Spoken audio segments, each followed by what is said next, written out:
Good morning, everyone. I'm sorry I'm just a little bit late. I've had a little bit of a technical difficulty trying to get on because I've got more stuff to put on screen than I've got screen to put stuff on.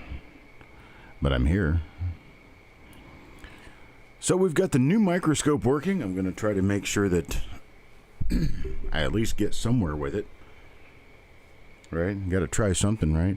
It's going to be a little bit fidgy like this. I mean, there's a little bit of there's a little bit of a camera delay issue going on.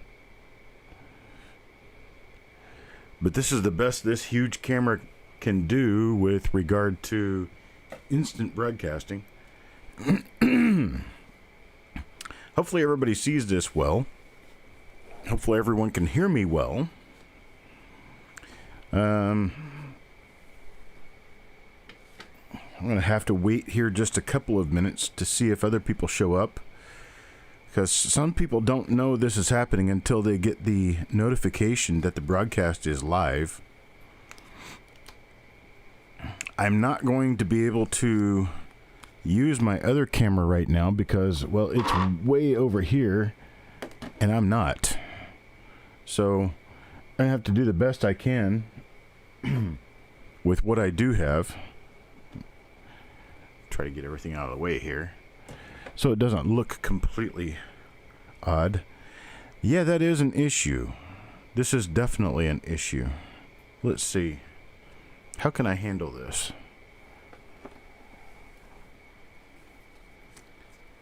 Let me think here for a minute.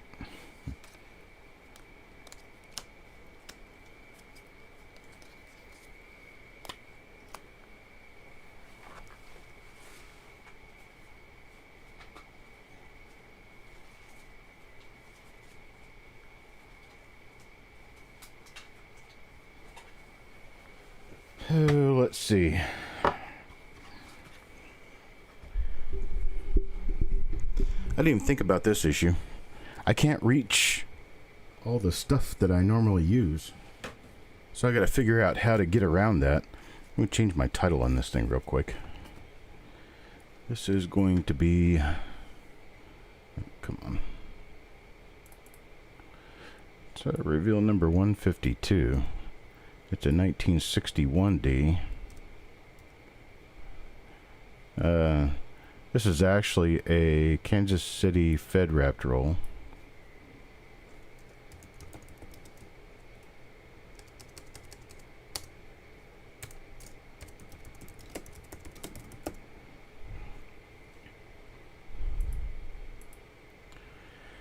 I know I've got a 1960D up there right now. It was just to get the camera tested and focused in. Let's see. I wonder if I can do this. Yeah, I guess I can. Doesn't take all that much more for me to reach in the other direction, so I think I've got it figured out. Yeah, nothing's ever easy to figure out, but once I get it figured out, I think we'll be fine. Let's see, I have no idea what's going on in YouTube because I cannot make it visible to me. So that is a problem. See, I've got to have my scope on one screen. I have to have my broadcast studio on the other screen. And I don't have a screen left for YouTube. I've got the chat up. I can see the chat. No, this will be a new roll reveal. This is number 152. It's a 61D roll. The 1954D roll for what was going to be last night will be on this evening. So we're going to have one at 12, one at 3, one at 7, and one at 9 today. That's all Eastern times. You get my flip inserts finished here, and then we'll get started. Yeah, another toy equals another screen, that's for sure. But this toy is a much better toy. I've been wanting to do something like this for years. Finally have it set up, and now I've just got to figure out exactly how I'm going to continue handling it. Not really too worried about it right now because I'm probably going to be moving within 3 months, and of course 3 months is a long ways away, but I'm going to figure out how to make it work in the office I have now, and then once I get to my new location, I'm going to actually build something for it, so it has a custom setup. That will be very nice. Why do BU shield scents have spotting relative to the Jeffersons and Roosevelts? Well, spotting's been going on ever since the beginning of zinc scents. And I think it has to do with the particular planchet bath that they use. Has a reactive component to copper, which is what zinc scents are bathed in. They're bathed in copper. So I'm kind of thinking that the spotting has to do with how the detergent dries on copper, and that it doesn't do exactly the same thing on nickels or dimes, but I have seen quite a few nickels that were slightly spotted, and that's because the composition of the nickel is 75% copper.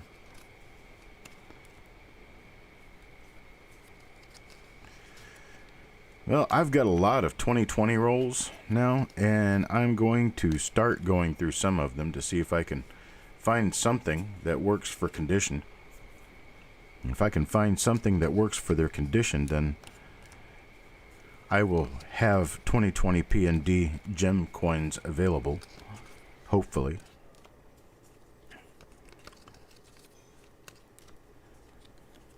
Good morning, Paula. Draco's Dragon. Ken Yeager is back. Farm Dog. Xander.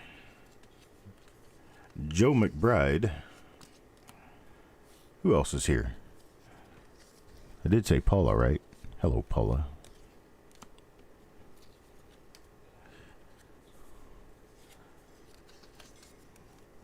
I don't think I see anyone I haven't addressed. Eric Beyer. I don't know if I addressed you or not, but I do see you. Good morning.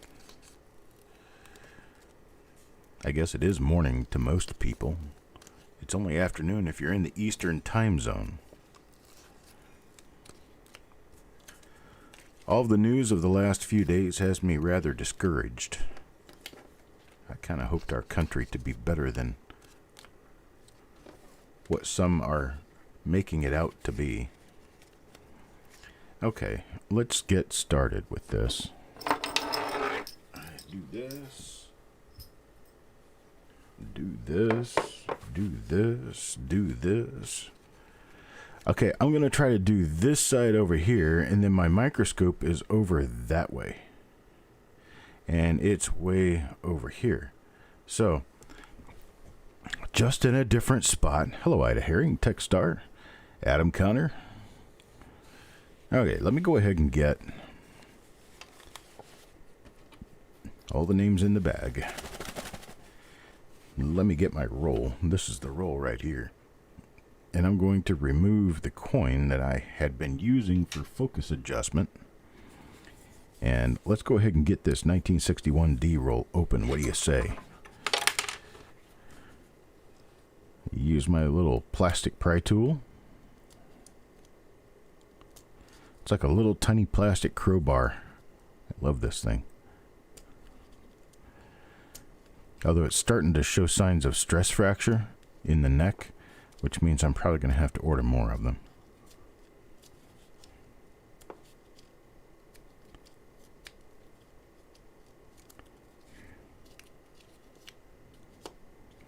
But it works very well. Works very well. Pull all that stuff apart. Okay, here we go. Coins underneath the wrapper. Wrapper over the coins. Fed Reserve Bank of Kansas City. Kansas City, Kansas City, here I come. Okay. There we are. And the first coin in the roll will go to Robert Adams. Robert Adams. Now let's see how well this works.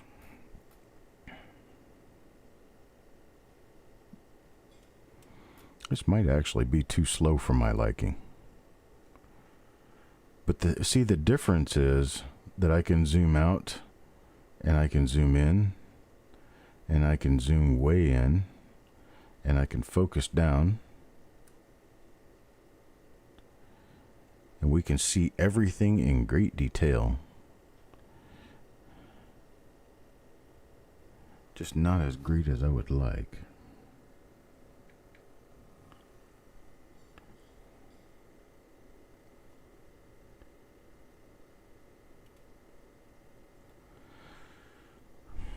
But we'll give it a shot. We'll see how it works.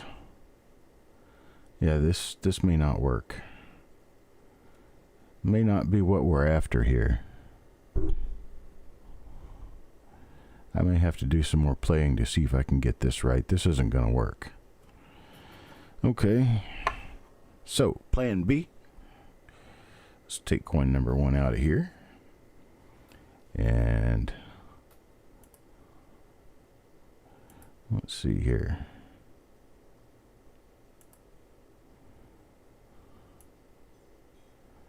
There's our good old standby camera. I think we're going to end up having to go this way. It doesn't look like the microscope is going to do what I want it to do. It's just too slow. Almost non-reactive. Too slow. Which is what I had feared all along would be the case, is that that would go too slow and I wouldn't be able to use it for this. But that's okay. I do still have the dyno. Hello, Michael Kittle.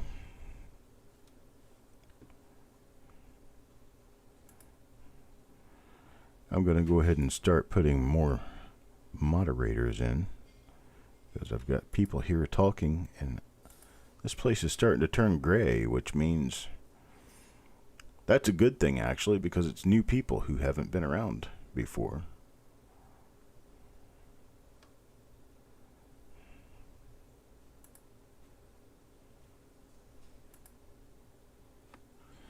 Yeah, unfortunately, that other scope was a little bit too erratic to use for this, which is bad because that was a very nice microscope. It had very good detail. But we will use this one instead. And I will play around with the idea of maybe getting some sort of an accelerator for that other one so that it will go a little bit better, a little bit faster, because this one I do not like. I do not like it because it is just not good enough for the cause. It just doesn't do what I want it to do. That is a die gouge, not a doubled eyelid. And we are doing 1961D, which tells me that we shouldn't necessarily expect anything on the reverse, although we could possibly get something on the reverse. Generally, we're only doing this for the sake of the obverse on the 1961D. But we're going to take a peek anyway, because there could be something else worth talking about on the reverse. And I'm not seeing anything here. So that's coin number 1 for Robert Adams. Not a doubled eyelid. This one is not a doubled eyelid. That little thing on the eyelid goes in the wrong direction. It's too sharp, it's too long, and it's too thin. It is a die gouge. So coin number 2 here. I have my hand trying to figure out what I'm doing. It has a way too slow refresh rate. Eric Beyer. And I may be able to do something to make that work better. I'm not really sure what it would be at this point. You're supposed to be able to record video with it. But the problem is I don't want to record the video, I just want to show it. Okay, got nothing on that side. Let's take a look at this side and see what happened here. It's a sharper reverse than the last coin that we looked at. This one is a mid-die state coin. Very, very scarcely will you ever see an early die state coin. Early die state is actually very difficult to come by. And I think maybe we've discussed that time or two again. but it never hurts to continue discussing it. Early dice date comprises of less than 5%, actually less than 2%, of all the coins minted from a die pair. And given that it comprises so small a percentage, that's also how much of a percentage of overall mintage they are. So your overall mintage suffers from that same idea that you've got very few coins minted from a die are going to be early dice date. So very few coins that you're going to find are early dice date. This is that one that Dennis pointed out as being a possible doubled eyelid, and it is not. It's too thin. It doesn't point in the right direction. It's too long. That is a die scratch or a die gouge. It's the same as those two little things out in front of the mouth. Same thing, just a slightly different direction.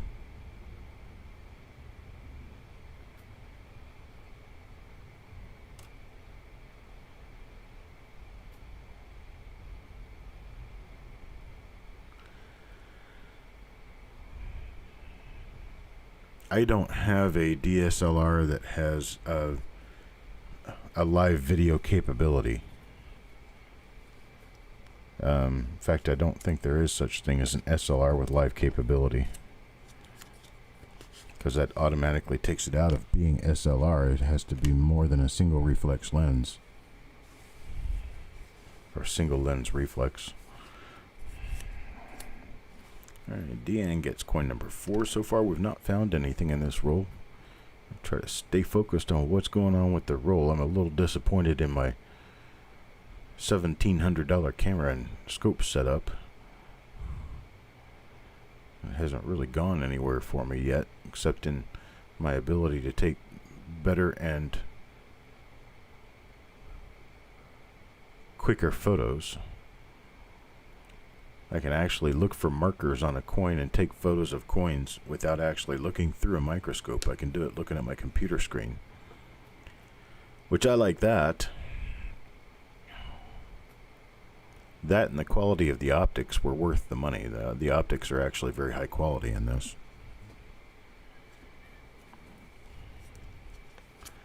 And that was Deanne's coin number 4.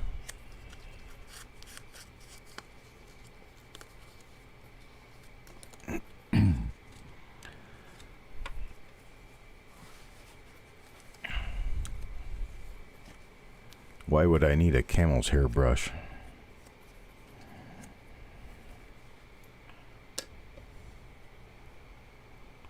There's an RPM. There, I never make it through a 61D roll without an RPM. It's an RPM, it's a rather small one, but it is an RPM. Now I'll zoom in on it now, we'll take a look at it.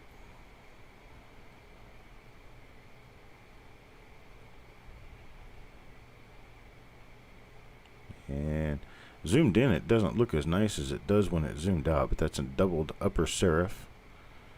There should be a doubled lower serif as well. Hang on a second, I'm here playing with this camera trying to get it focused. There we go. Yeah, it actually looks better zoomed out than it does zoomed in. You can see it more plainly this way. You can see the doubling on the inside of the vertical bar. There is doubling on the lower serif as well, although I may not be able to capture it.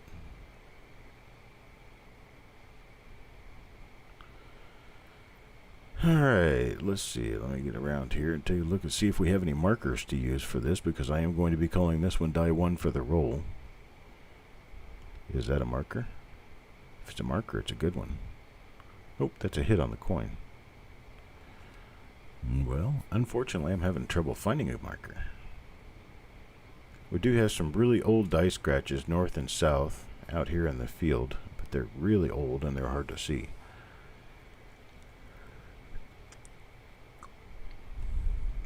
There's a die scratch coming up off the right side of the 6, kind of between the 6 and the 1 going north. So that's a modestly usable die marker. Let's look at the reverse on the coin and see if we find anything on the reverse that is substantially better for a marker.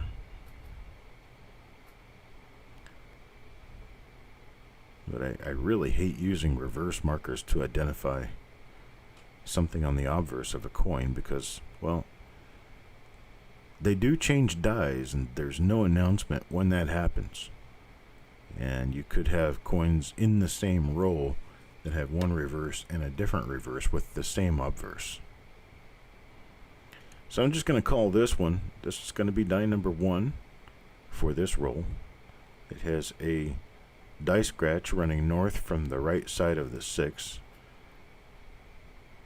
It has other old die scratches in the field. And I'm just going to call this out.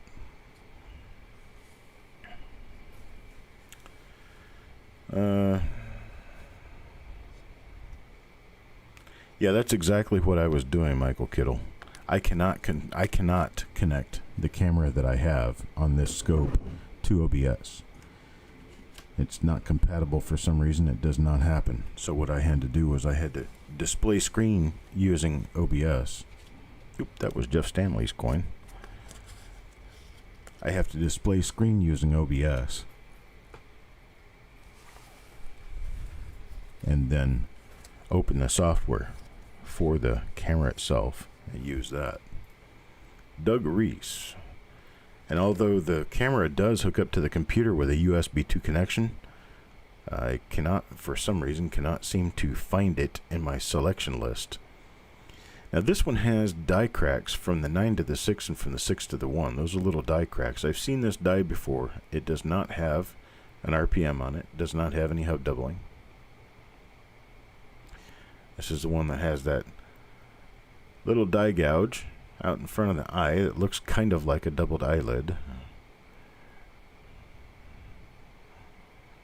So this is, I think, the second or third time that we've seen this. We're only on coin number 6.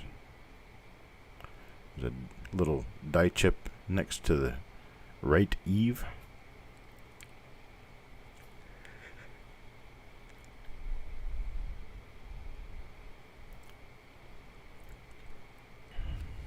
Okay, so we got nothing going on there. And go ahead and put a close to this coin. Move on to the next one. This is for Doug Reese.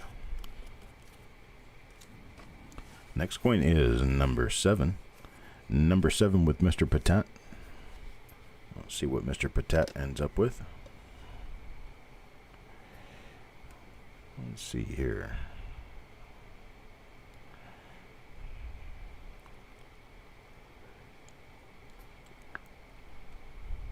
We're running negative for an RPM check.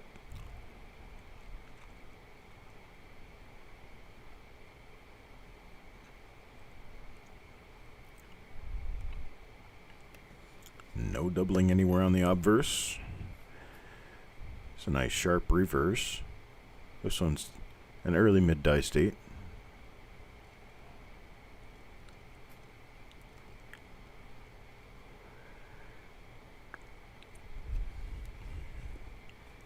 Nice coin, no variety.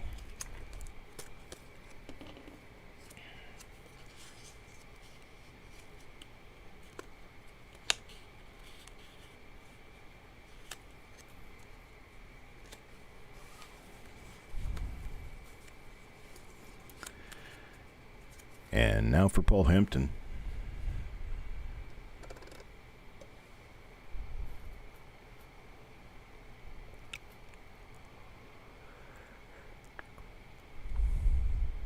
Got no RPM. A big old die crack across the head. So this Lincoln has a splitting headache. See what I have underneath the L over here. I might have something, but I don't think so at this point.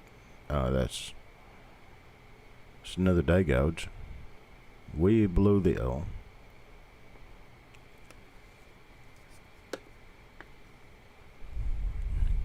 Okay.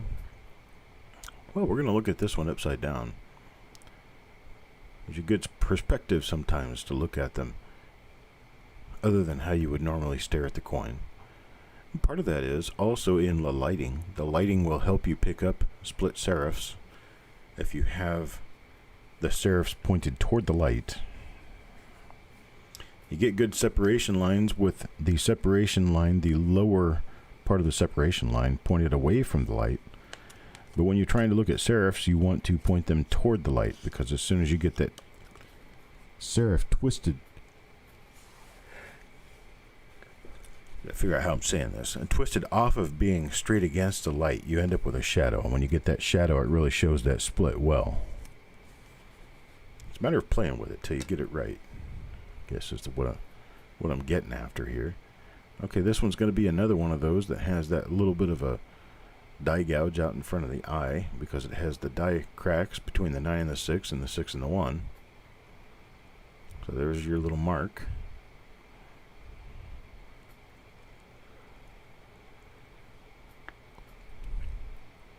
This one's also going to have the little break at the right cornice tip. Right there.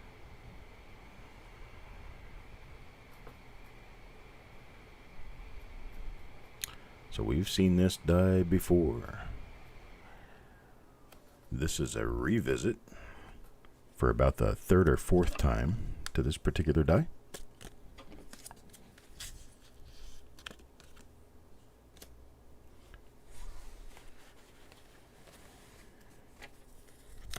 And DN.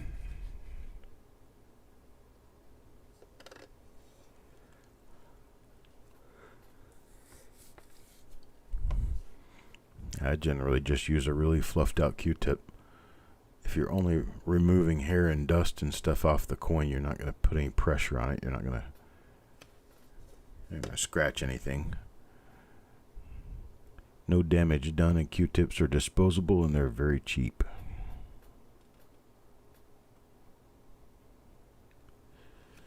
Got nothing there. That's for DN. Coin number 10. Now moving on to coin number 11. Coin number 11 will be for Steve Patet. Well, so far we have 1 RPM in this roll. Make that 2. Now we've got 2 RPMs. This is a nice one.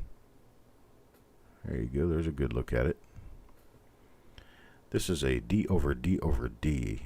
There are split serifs on the main D so that it's tilted, but there's also a D out to the east. This is a very nice one. This one goes to Steve Patet. I'm sure this one is listed. I do not know the 1961 D listings off the top of my head. I could probably find it pretty quickly, but we need to get through this roll because I was a little bit late getting started with it because of the microscope issue. There you go, Steve. You got yourself a nice RPM. You even got part of an upper hook and lower hook on this. That'll work for sure. Very nice RPM. Let's check the reverse real quick.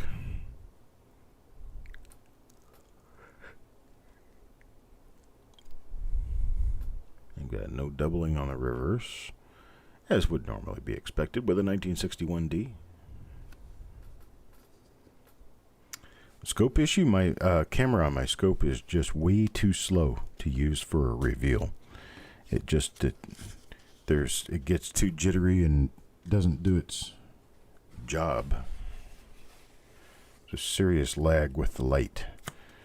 Andrew O'Neill, Black Cloud Mining gets coin number 12. This is coin number 12. And we have, oh, it's another one of those nice little East RPMs. It's a D over D over D.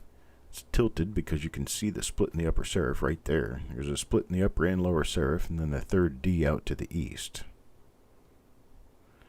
So it's a beautiful RPM. It does not have any hub doubling because we've already checked one coin with this die, and it didn't have it. And, well, dies don't suddenly develop hub doubling. That just doesn't happen. Hub doubling comes from the point in time where the die is actually created. So if the die was created without doubling on it, none of the coins it strikes will ever have doubling.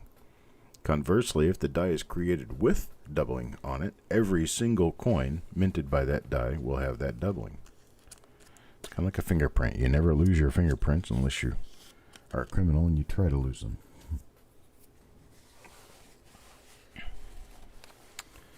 All right, let's see. Robert Adams will come up next. And Mr. Robert Adams will get. This is. kind of hard to tell on this one. I was kind of thinking it might be that first RPM, but it may not be. No, it isn't. No RPM with this coin as it appears.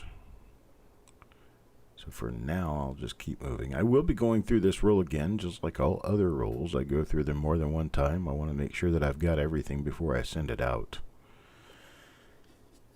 Now, there are cases where I find little double dies or little RPMs that either turn out not to be, or they turn out to be just too minor to go in the system. So they are returned as normal coins. And then there's other times where I find stuff in the roll after I finish going through it. Had no idea it was in there, but I find it when I go through it under my stereoscope because that lighting is so much better than what I get with this camera.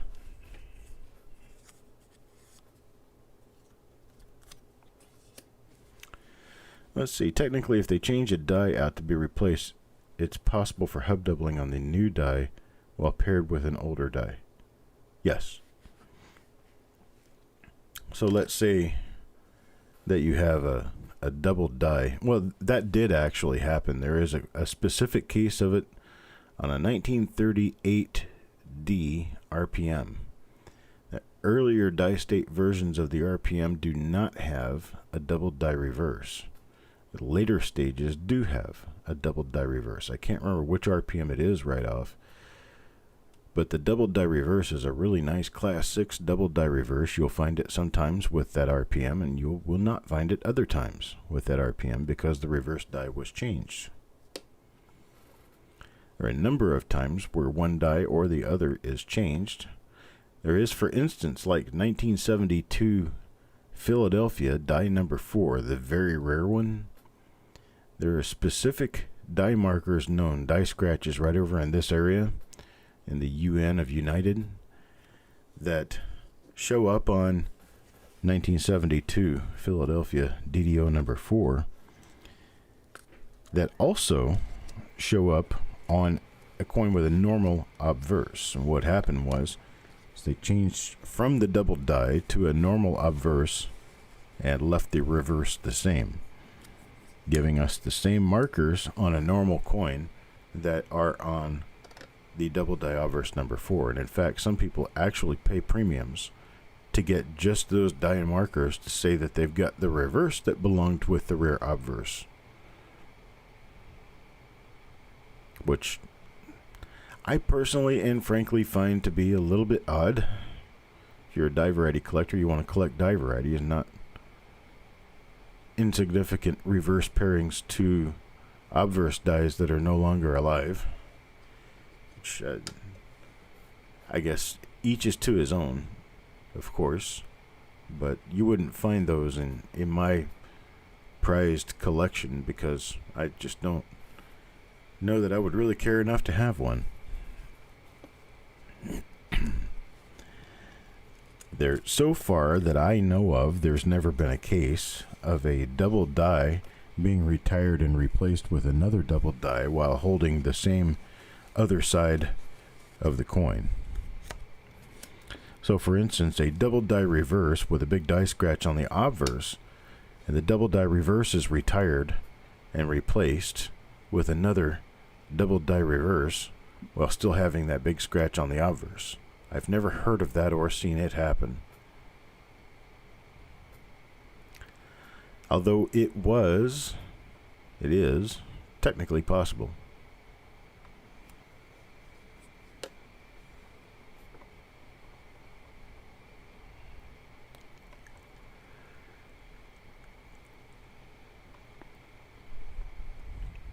Because what the mint looked at was, oh, this die needs to be replaced. Take it off, stop the press, take it off, replace it with another die, and then continue making coins. Well, your other side is going to remain the same. The die that you took off could have been a double die reverse. The die that you put on could be a double die reverse, but they are different. They're going to be cataloged differently. They're just going to have the same obverse markers. Hey, there we go. There's another die 2 for this roll. Die 2 for this roll. This one's going to Paul Hampton.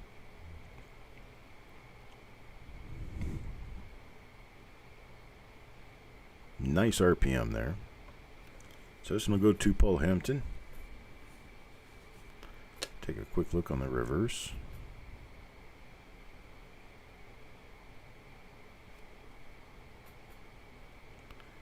And again, we have nothing on the reverse of this particular obverse die. Is it RPM 21, Eric? I don't really know, one way or another, but I'm believing anyone who says a particular die number could be correct. Yomangul, his second roll ever to be involved in, and it's a normal coin. Unfortunately, a normal coin this time around.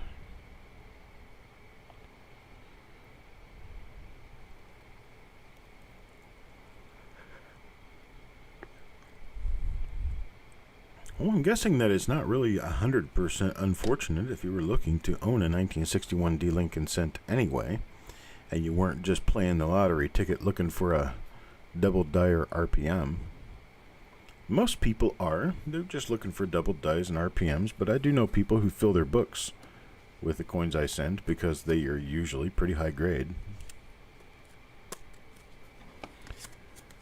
Coming out of their original roll wrappers. Sureg. Sureg gets coin number 19. There's two people that have come along in the last month. Got nothing on this one. Let's flip it over and take a look at the other side. I still would believe we're going to find nothing. And let's see here. Oh.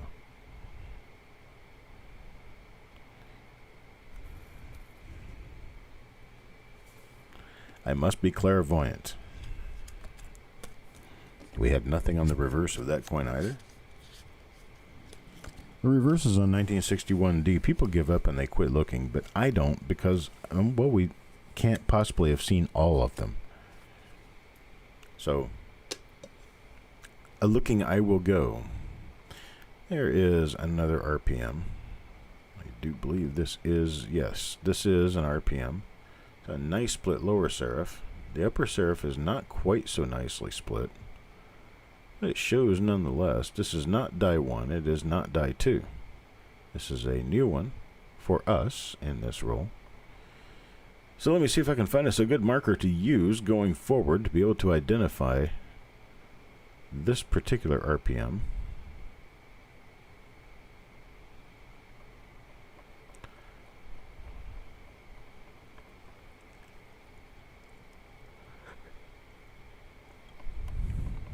And this step in the process is definitely a challenge at first, getting to know the difference between coin damage, specific things that happen to a coin, and then things that happen to the die that struck the coin. Generally, the things that happen to the die that struck the coin are going to be much more difficult to locate and find. Figure out exactly what they are.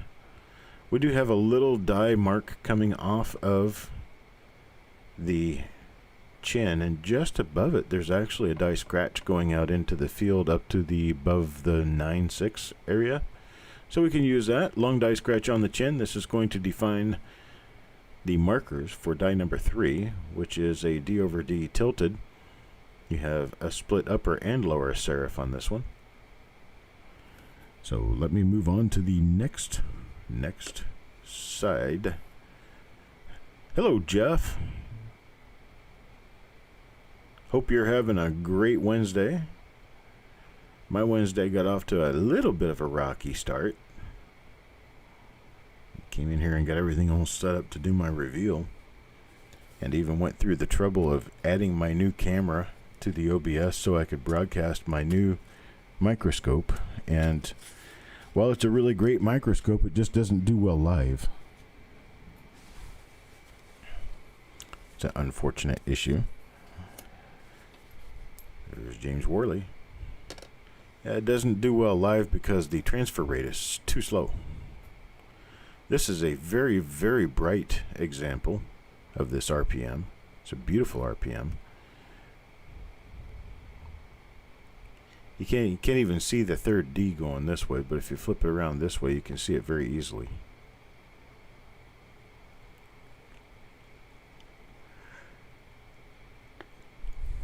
So I'm not tilting the coin at all, it's just lighting direction changes. It's changing the direction of your lighting can make all the difference in the world when you're looking at something like this.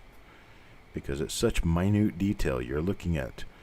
I mean, we have to remember that we're looking at letters that are barely a couple of millimeters tall.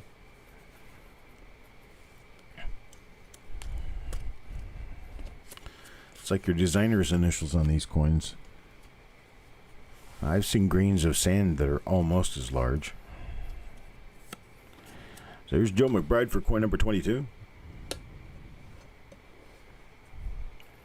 And Joe McBride gets, well, nothing but a little bit of heartache. See the doubling on the top of the O up there?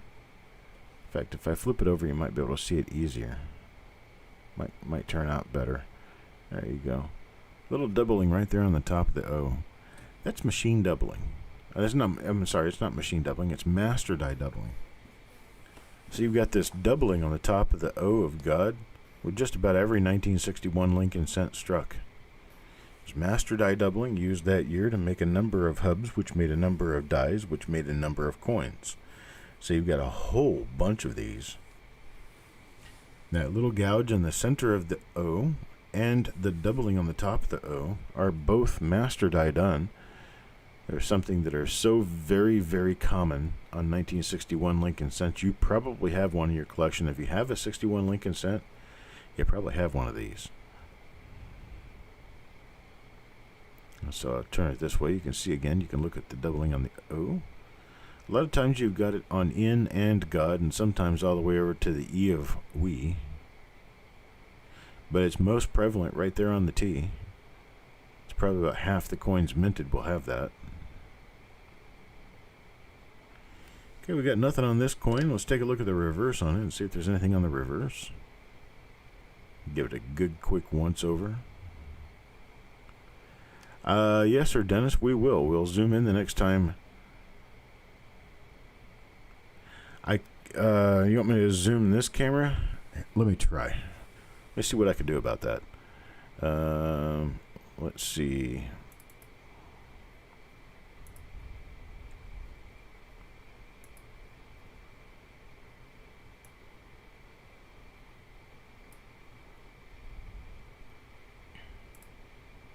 How about that? It should be a little better. Let me try bringing it up just a little bit more.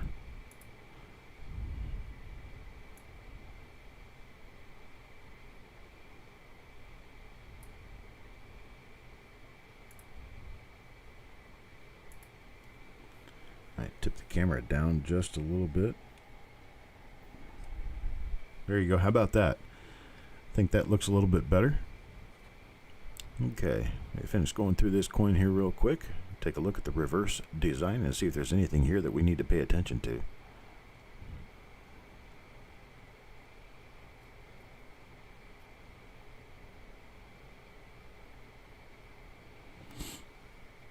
Coins and currency got some silver.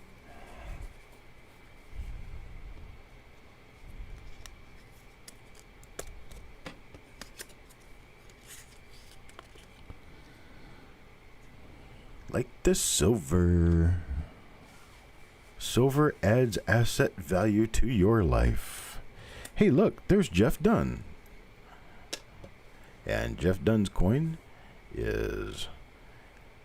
it's got that die...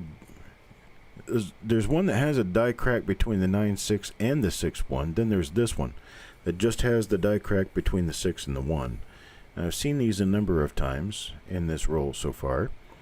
And, well, there's nothing going on with the mint mark.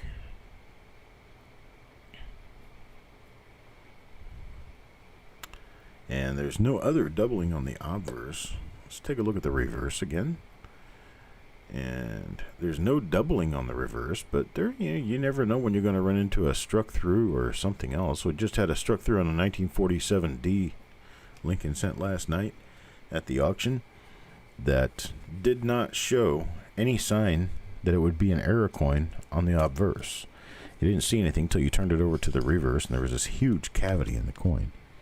Conversely, if you have, say, a late stage die capped struck through, and you look at the reverse first, looks like a normal coin.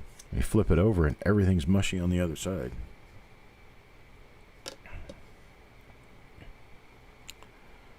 Let's see. This is one of our lesser RPMs. This one is the... See, it's the one that has the... Should be the one that has the die scratch between the 6 and the 1, and I just don't see it.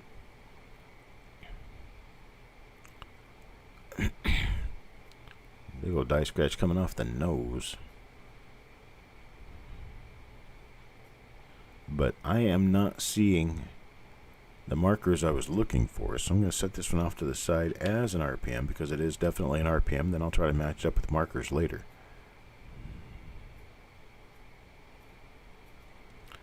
But this one I'm going to set aside because I do believe it to be an RPM.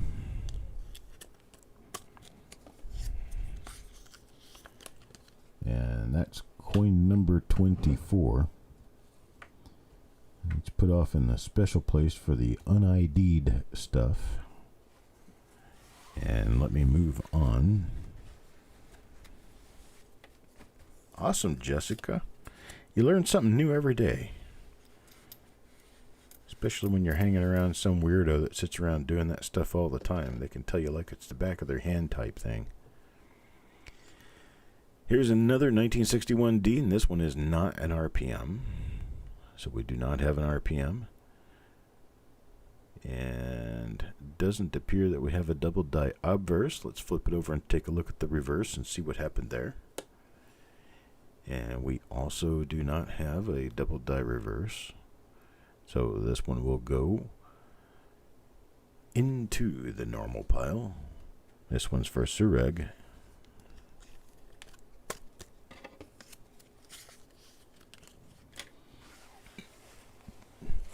And here's coin number 26. Hello, S-Mac. Is it? I'm guessing it's S-Mac, not Smack. Robert Adams will get this one. Let's see what Robert Adams gets. Let's see. Not an RPM. And it does not appear that we're going to have a double die obverse. Let's take a look at the other side. Which one is your preference? Is it S-Mac?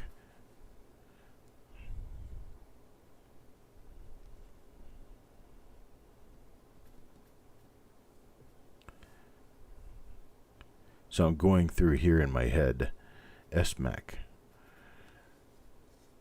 And the only thing I can really think of is Steve McDonald.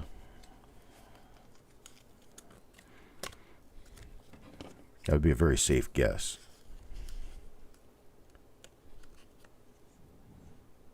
Very safe guess. Because Steve and McDonald are both very common names.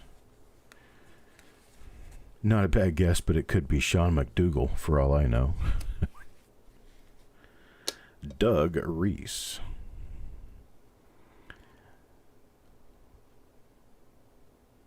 No RPM there. Doesn't look like there's a double die either.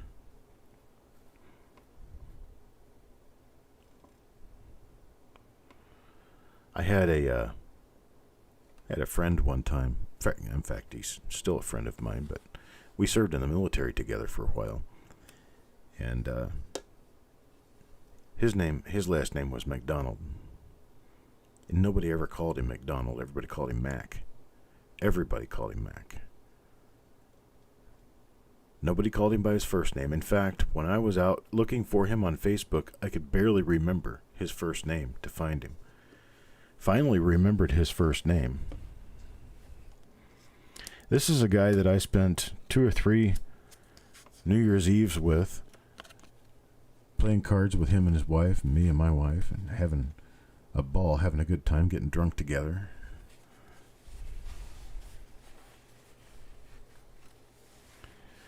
And we always called him Mac. And I'll be damned if I got onto Facebook trying to find him, and I couldn't remember his name. Of course, he doesn't go by Mac on Facebook. He goes by first name, last name.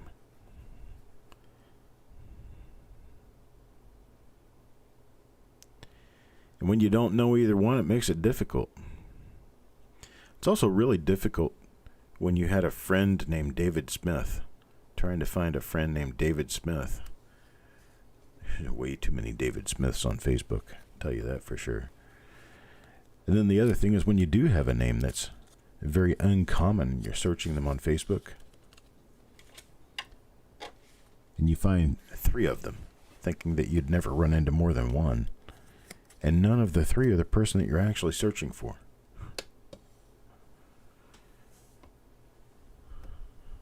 It's like then you're wanting to ask that person, did you steal your name from the real one? I think this is an RPM. I think it's another one of... I'm seeing a lot of the north and south die scratches out in the field out here. And I'm thinking this is... Yeah, this is. Okay, I can see it now.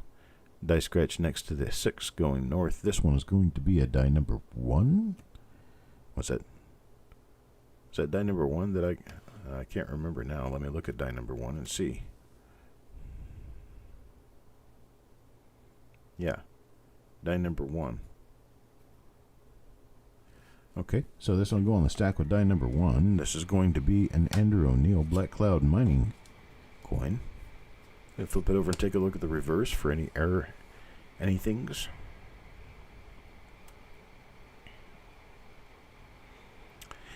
And nothing specific do I see, so that's going to be coin number 29. It's going to be a die number 1 for the day. Goes to Andrew O'Neill, Black Cloud Mining. And next comes Alejandro. Alejandro will get... Ha, here we go. There's another one of those. Okay, we wanted to take a very close look at this next time we saw one, so here it is. Here.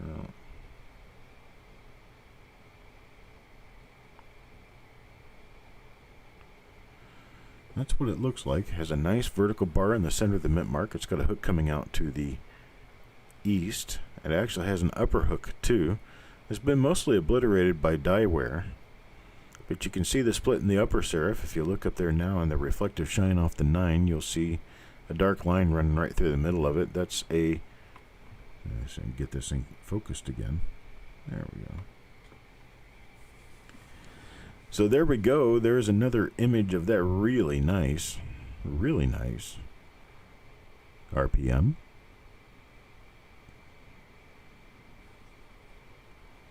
This is the nicest looking RPM that we found in this roll so far. We found 3 different RPMs.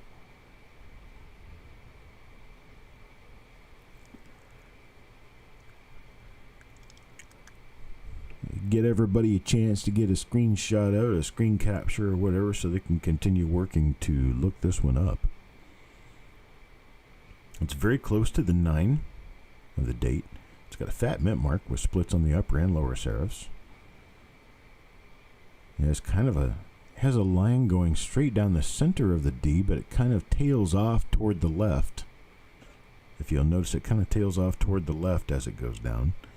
Now that is going to be a marker all in itself, is the exact shape of that dagger-looking line in the center of the mint mark. Every one of them turns out just a little bit differently from the next. And it's a very well-protected area that even an AU or an extremely fine coin is not going to have wear down inside the hole of the D.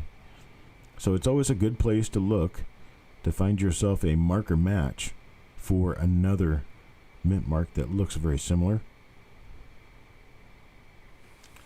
But that's this one, folks. And here it is on the broad view.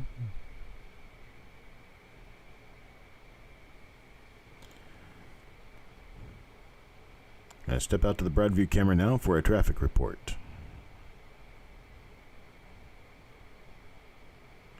You have trouble recognizing die markers? You know, sometimes they're really easy to find.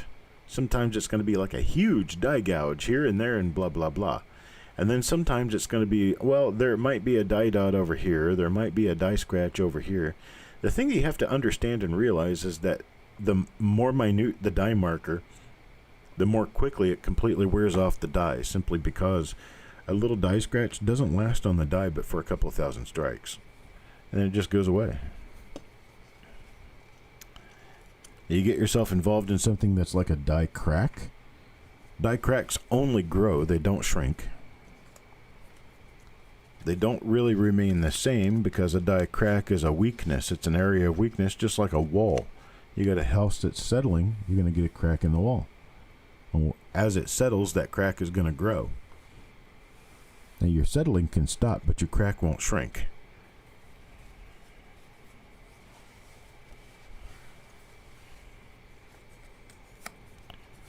So that crack in the wall will always be a crack in the wall of that size or larger, but never smaller. They don't shrink. Right? Hey, this one's a normal 1961D. I've had pretty decent luck with this roll. It's a pretty nice roll.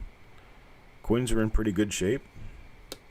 Got ourselves a very nice 3-star RPM. That's something I can talk about. I always find something good to talk about when I'm talking about coins. How many stars does your RPM have? Now, if you look in the Copper Coins listings, everything has red stars that denote something. Some people ask me, well, is that related to their value? So the ones with more stars are worth more money? No, it's not. I decided not to do it that way. The way I decided to do it was that these stars were directly relevant to what that anomaly looks like on the coin. So for instance, a 1 star means that you've only got one little pickup point. It could be a bar L, it could be a doubled eyelid, it could be one single serif on an RPM, all of which would be relatively minor, only visible with better magnification, and definitely not a grandma coin. Grandma coins being those ones that all you have to do is show it to your grandma and your grandma could figure out there's something wrong.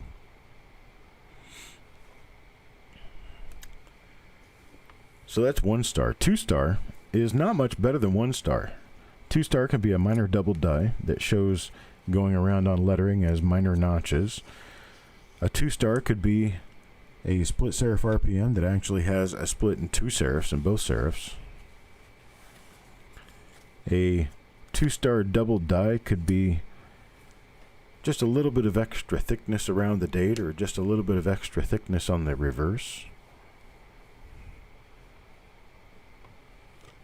So that would be 2 stars. 3 stars. 3 stars is one of those things that, well, you can see it pretty clearly with a minor magnification, 5 or 10x loop. It would be something that you may have to explain just a little bit. Oh, look at that. There's a die chip inside the C. That's unusual. Don't see that very often. 3 star is one of those things that you may have to point it out just a little bit to Grandma. But once you point it out to Grandma, she can see it. She understands. Oh yeah, that's a double D. I can see that. Or yeah, I can see there's a second set of lettering there because it's quite nice. So that would be 3 star. Now 4 star is one of those ones that will slap you in the face. It's so visible. So blatantly visible, it will slap you in the face. So a 4 star is going to be like the 1983 double die reverse. It's going to be like the a couple of the 1941 D double die obverses. It's going to be like some of the major repunch mint marks, but not the most major. Now you get to 5 star. 5 star is the ones that are the extreme. 5 stars are the ones that will absolutely yank your throat out if you're not looking for them when you see them, because they are the ones that are instantaneously recognizable even by Grandma. 1955 double die, the 1972 double die, 1960 DRPM number 1. It's a number of, well, not all that many actually, but there are some 5-star features out there. Now, your most common by very far is going to be 1-star. And then 2-star becomes less common than that, then 3, and then 4, and then 5 stars are going to be the most scarce. In fact, with Lincoln Memorial sense, you've only got a couple of 5-star listings. And in the wheat sense, I'm not sure how many there are, but not very many. I know there's at least one. That's what the stars mean on copper coins. And it's really a tough battle, because on copper coins that's what the stars mean. Then with some other people, the stars mean how valuable they are. Now, I don't do value on these because value can be determined and changed, and I don't want those stars changed. So for instance, somebody finds an RPM, reports it, I get it in, and yep, sure enough, that's a decent RPM. I like it. I'll give it 1 star because, well, we don't know what the value is right now, so I'm going to say it's, probably $8 in gem. Okay, well, that sounds good. A year goes by, 2 years go by, 3 years go by, not one more coin from that die is found. 4 years, 5 years. Now you start to think, well, maybe this thing might be a lot more scarce than I had initially thought. So because it's a lot more scarce than I had initially thought, then suddenly it's going to go up in value because you're looking for one, everybody's looking for one, and nobody can find them. Well, so what you end up with is a coin that has the exact same spread as another coin, the exact same doubling as another coin, and you have one that's marked with 2 stars, then you have one that's marked with 4 stars because it suddenly became very valuable. Then your star system really doesn't mean much of anything. So instead of having the star system be a popularity contest for value, I decided that the star system that I have on copper coins would be used specifically to notate how good or how much or how less visible it is than the average. That's all those mean. Now, coming on to coin number 37, this is going to be Farm Dog. Farm Dog will get coin number 37. And coin number 37 proves to be just another normal coin. Unfortunately so.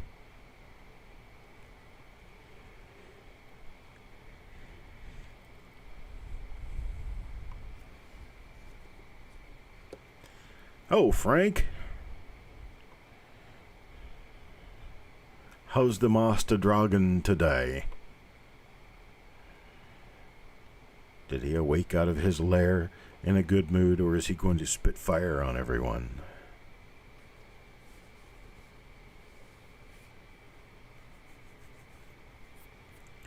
Our neat RPM is not shown on copper coins 1 through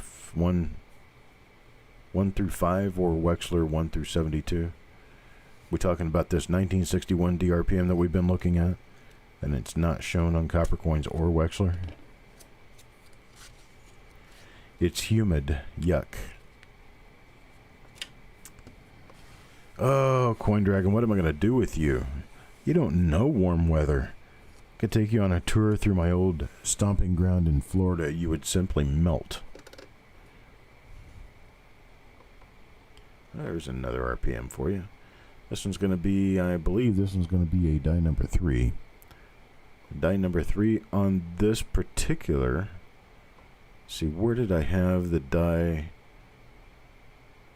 There was a, oh, it was off the chin. Yep, there it is, right there. Die scratch off the chin. So that's definitely die number 3. I had to close my eyes and think about that one, remember where I found that marker, and I certainly did find it again. That is one of the most beautiful things about finding die varieties. You usually always have markers to help you identify a die. It tends to be the bane of the existence of a number of collectors who don't understand that the markers don't make the double die. So finding markers that look like the markers in photos are not going to create your coin to be a double die.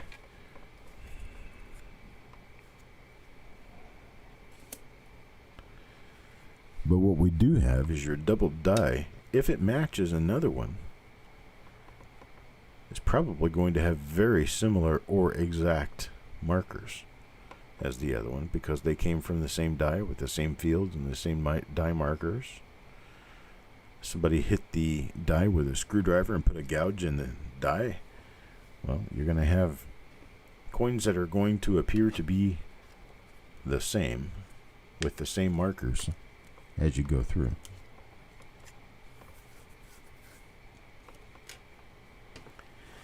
Oh, that was Adams. Let me get Adams' name in there.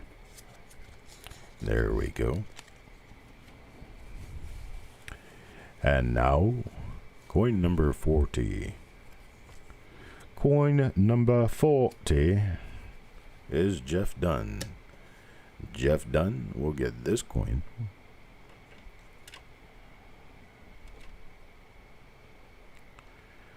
Not seeing anything on this one. We have 3 different RPMs at this point, so I'm pretty happy about that. We have multiples of all 3. Then we got that 4th coin I saved out as it's a possible, so I'm going to have to look at it to make it a yes or a no. This coin is a no for the reverse, so Jeff Dunn gets a normal coin here.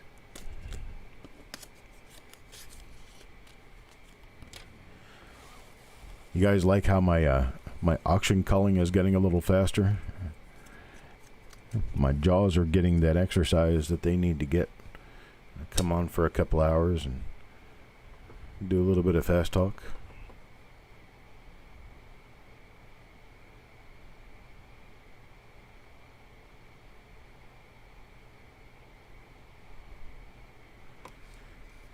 I think it's kind of fun to do.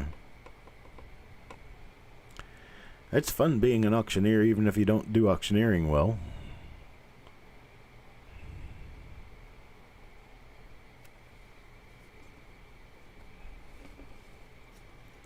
And this one is for Jeff Dunn. That's coin number 41. Now coin number 42. Adam Connor. Adam Connor gets this one, and this one is a normal obverse.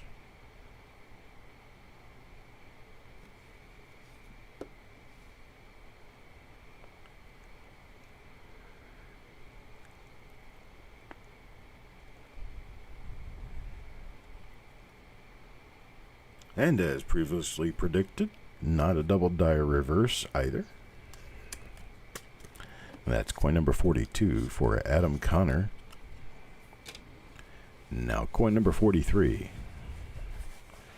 Number 43. Here we go, Paul Hampton. So Paul Hampton gets coin number 43. Let's see what it is. Unfortunately, we run into a nothing. I don't like big solid brick walls of nothing.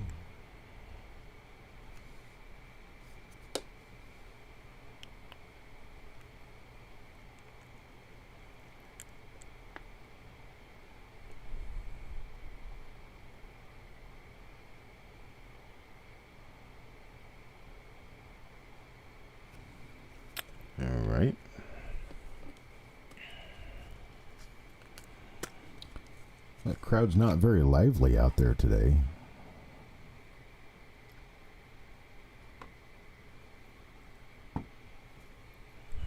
Kind of everybody's sort of being quiet. Spots? What spots? I didn't see any spots. No spots on these coins. I don't see any spots today. Of course I don't like spots, but I didn't see any spots. It's all good, Papa Giorgio. Some people just listen and work. Some people lay their heads back and close their eyes. Well, here's another one of them. Nice RPM here. I'm going to bring up the website real quick. See if I can find it. Just because.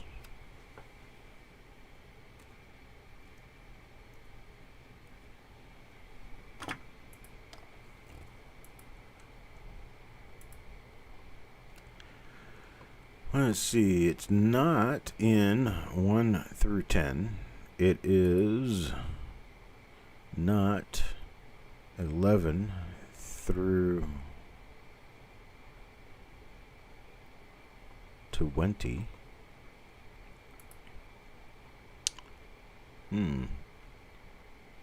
Looks to me like I got a match at 21.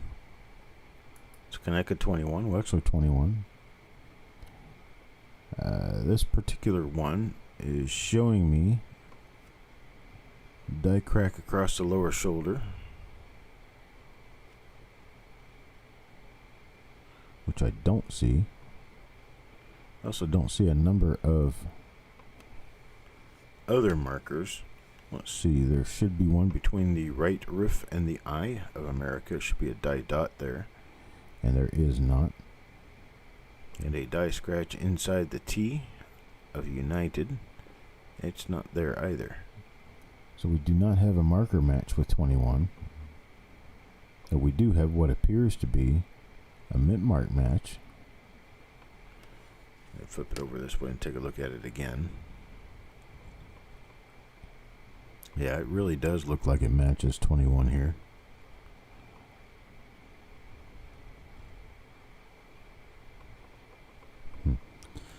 Let's see, I think this is 21. I'll have to check other people's markers and see if I find out that I do indeed have a 21, but this one's for Mr. Worley. It's going to be die number 2. Die number 2 for the roll. Going to be, let's see, coin number 45 now. Coin number 45 goes to Alejandro. Alejandro. This one is interesting. It just has a little thing, a fleck of something coming off the bottom of the mint mark. Yeah, it's a little fiber. This is the one that's got the die cracks between the 9-6 and the 6 and the 1.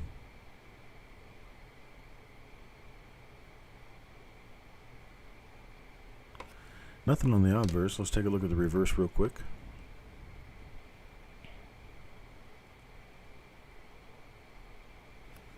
Nothing on the reverse. And that's coin number 45. Coin number 45 to Alejandro. Got 5 coins left. Only 5 coins left.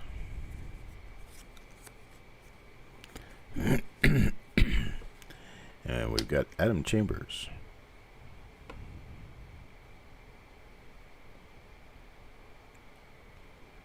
Don't see anything on the mint mark or the date area. Nothing on the eye. Nothing in the motto. And Liberty is normal. Take a look inside the building. Nothing inside the building.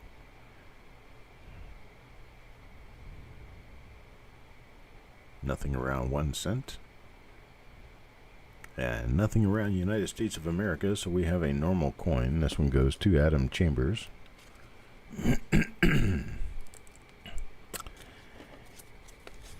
And the next coin will go to Adam Connor. This one's going to be Adam Connor's coin. And we do not have an RPM, nor a double die obverse.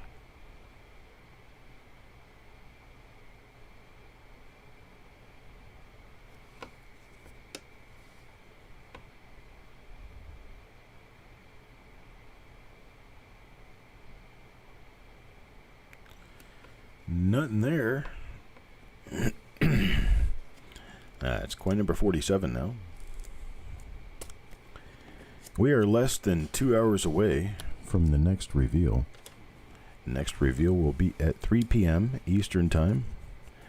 3 p.m. Eastern Time. We're going to be looking for a 1958 D-roll.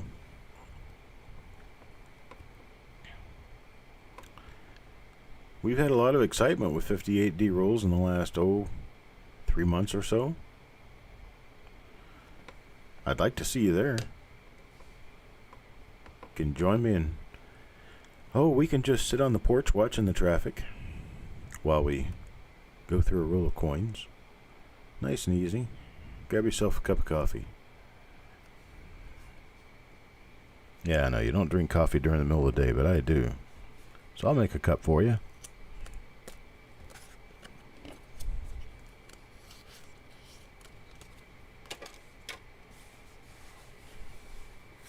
Coin number 49 goes to Shannon McCord. Shannon McCord's coin number 49 is, well, it's not an RPM.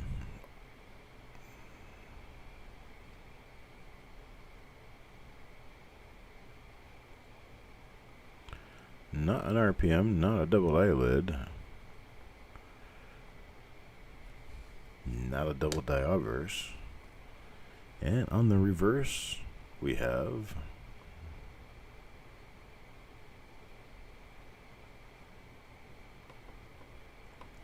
nothing there. So that's coin number 49. Down to the last coin in the roll. Coin number 50.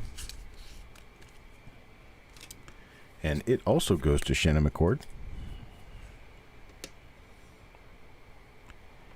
And we have a nothing there too. So unfortunately, we end the roll off on a very soft note, not a bang. So it does have some pretty nice looking toning around the outside edge. So there we have it. Shannon McCord's coin number 50. Just about 1 hour going through the roll. Did have the microscope problem in the beginning, which set the show back a while. But that's what we have, folks. That's what we have this time around. Join me back here in about an hour and 40 minutes. And we'll go through a 1958 D-roll. I'm going to schedule the show as soon as I end this broadcast. But I appreciate it, folks. And I'll see you guys at 3 p.m. Eastern Time. Thank you.